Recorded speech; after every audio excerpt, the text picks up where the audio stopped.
Hey, how's it going? Welcome to an update of my latest watches. I won't make this an overly long video. Got quite a few films to get through. I'm not going to cover everything I've watched. I'm just going to cover like a certain few I've picked out. So I picked out 12 films. There's 12 films here. I think it's 12 anyway. I did a quick count. It's either 11 or 12. So we'll get started with this one. And I did really enjoy this. This was a rewatch. It's from 1996 and it's called Bad Moon. And basically it's about this guy who's in the jungle on an expedition. He's attacked by a werewolf with his girlfriend and the whole crew are attacked. Back in America, this woman who's a lawyer, she lives with her son on a big property, and they go to visit her brother, who in fact was the guy who was in the jungle and attacked by a werewolf. I bet you can guess like sort of where this is going. He lives in a trailer. She invites him to stay on her property because it's rather large. He's up a stairway, you know, some stairs just off of the house, in his trailer. The Alsatian dog, I think it's an Alsatian, does not like him at all. The dog does not feel him. You know, the dog's getting some sort of weird inkling and thinking there's something wrong here, you know, because of the like enhanced senses and things like that. There's fights between the werewolf and the dog in the film when the dog's trying to protect the family. They do focus on that aspect quite a bit, and it might sound a little bit boring, but it's actually rather interesting the way the dog fights the werewolf. And yeah, basically the bodies start turning up in the local woods due to this werewolf being unleashed on the local community. The dog's got to fight it off. At one point, the sheriff suspects that it's the dog causing the attack, so the dog's taken away. Now the family are completely exposed to the werewolf, with the dog being absent, and that's quite a sad film. But don't worry, because we might see the dog again. But Bad Moon, brilliant werewolf movie. Creature effects look great, you know, got some good practical werewolf effects, a couple of good transformation scenes, you know, a bit of good violence and stuff. Really good werewolf movie, Bad Moon. This is the Scream Factory edition. Yeah, I really enjoyed watching that again.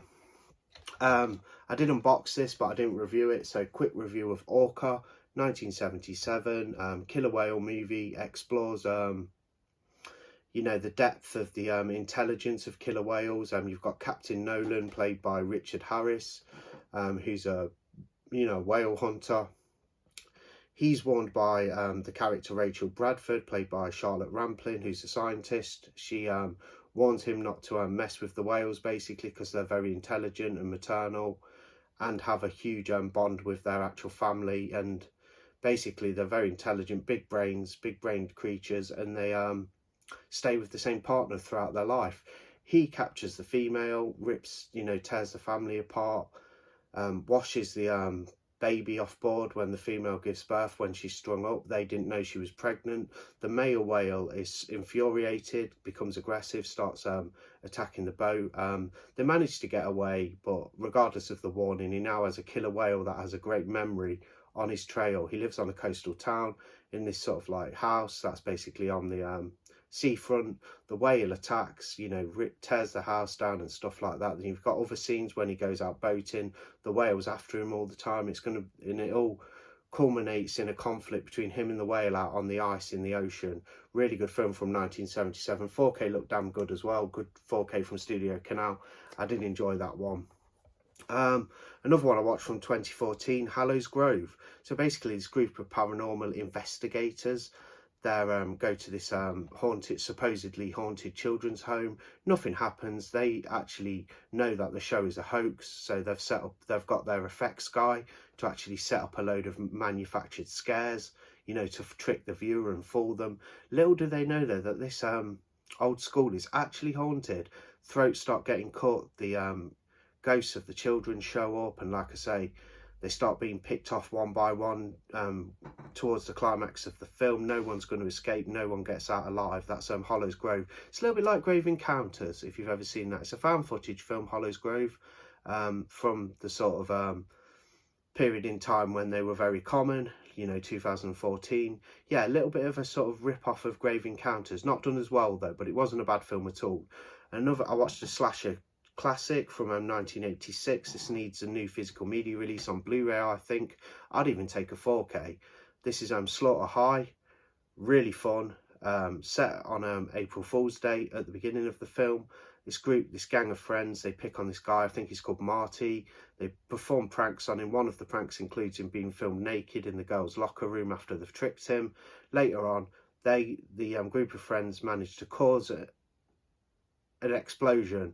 So they mix, when Marty's out of the laboratory where he's doing after school activities, the guys go in, they mix up the chemicals, Marty goes back in, adds a chemical to the container, boom, big explosion. He's carried out on a stretcher, disfigured, and possibly out for revenge. 10 years later, the group are invited back to the school. Nobody's there, it's all boarded up. They wonder why they've been invited back. It's for a reunion, but it's actually boarded up, so it's a little bit strange.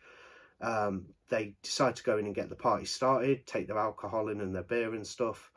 Things start happening, people start being murdered, and you've got this guy going around wearing a scary jester's mask with the with the headpiece and everything that hangs down with the little bells on the end. So he's jingling around, people are being picked off. You got some good kills, good scenes, some good laughs. Slaughter High, brilliant film, I think. Cheesy slasher from the 80s. You might find it a bit crap if you watch it, but I really liked it. I think it's, it fits into that 80s slasher boom quite well. Like I say, a few jokes in there and stuff like that. It's got some good kills, good little story, couple of twists. Yeah, well worth a watch. You need a good Blu-ray release of that. Arrow did a DVD like 2009 or something, well out of print. It's on eBay, going at certain prices. There is a Vestron video release from the USA, but that goes for like £30 as well. We need a new release of Slaughter High. That'd be amazing. Onto some sort of like Shudder watches now. This is one I watched on Shudder from 2023. If you see me looking down, I'm just reading some notes because there's so much stuff to get through. All You Need Is Death. Focus on this couple in Ireland. Like, they're Irish. Well, the woman's Irish. The other guy's maybe Slavic or some sort of European. Yeah, from some European country maybe. Can't remember which one they said. I don't think they say in the film actually. And basically they're into folk music. So there's a lot of like Irish folk songs being sung in this film. They're part of a group that explores the history of Irish folk singing and music. Bad stuff starts to happen.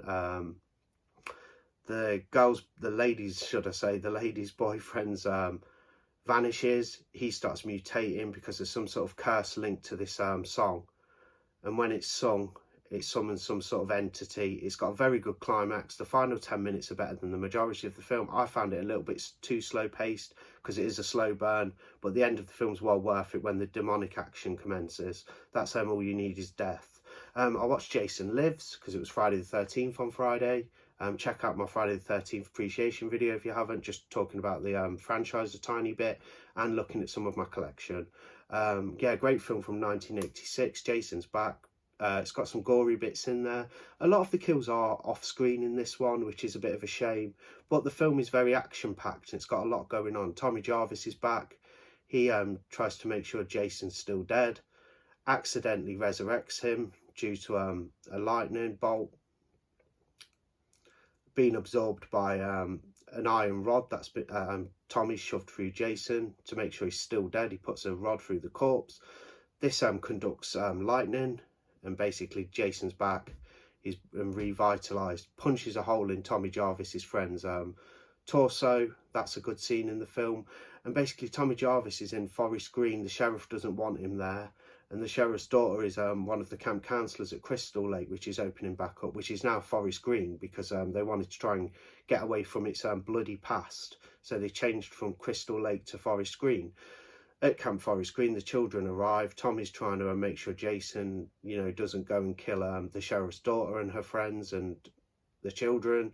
It's got some good scenes in there with Jason. He sneaks in, well, he doesn't sneak, he bounds into the sort of sleeping area, walks up to this little girl who's in bed. She closes her eyes, starts reciting passages from the Bible, and Jason goes because he hears something else. So you don't see any, there's no kids get murdered in this film, but plenty of teens do, because the sheriff's daughter's friends, they start getting picked off. There's a great scene with paintballers as well, when Jason picks off the paintballing crew, the guys and girls who are paintballing.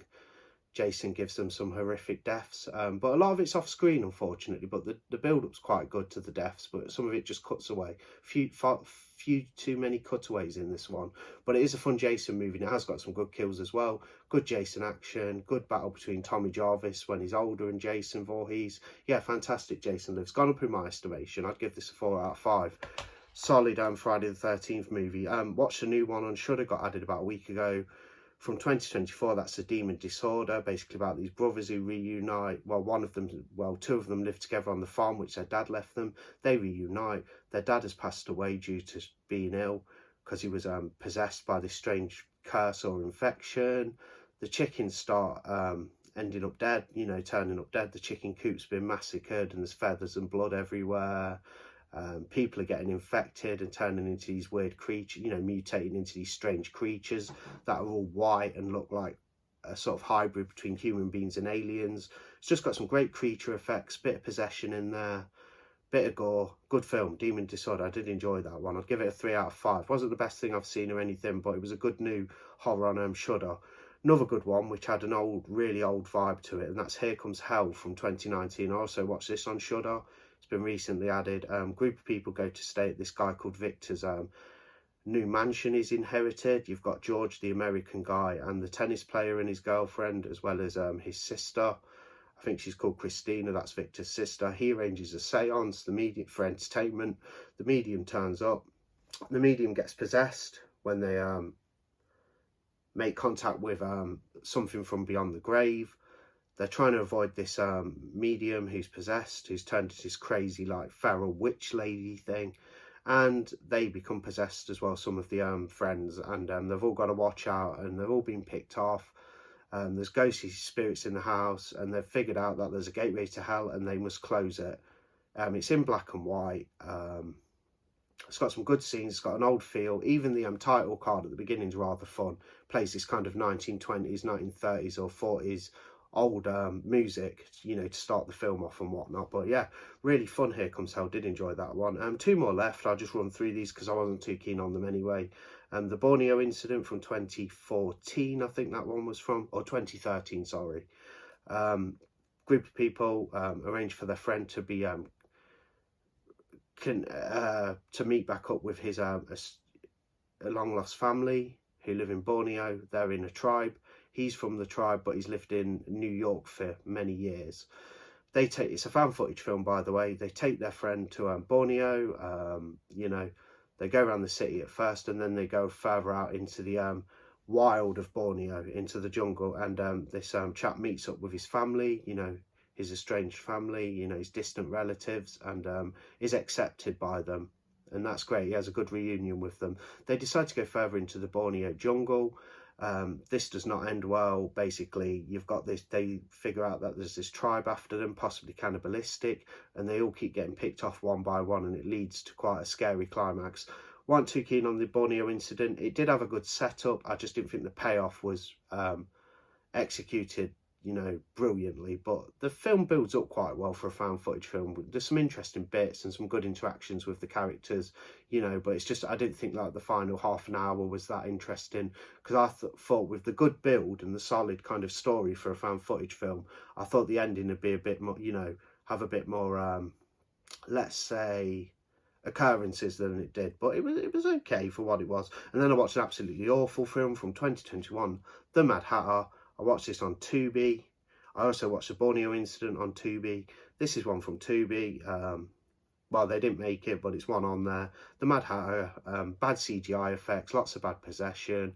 Group of students go with their professor to stay in this old house where the Mad Hatter lived, and it got burnt down. It must have been rebuilt because there's a bit of a plot hole there. The Mad Hatter is this guy who was a hat maker. He used to have these sort of like sexually charged, lavish parties, you know, many a year ago. And yeah, the spirit of the Mad Hatter's basically trying to, you know, pull them in and abstract their souls so they're permanently reside in this house with the other ghosts. Not very creepy, bad scares, bad CGI, lots of bad ghost CGI that didn't look good, with like fire and stuff that also was CGI that didn't look good. The Mad Hatter character wasn't very interesting. There's a bit of a twist that you see come in the first like 10 minutes in the film. So I got that one right, and it's just not very good. It's a bad sort of possession, ghost CGI fest, and it's not very interesting or fun. The characters are rather bland.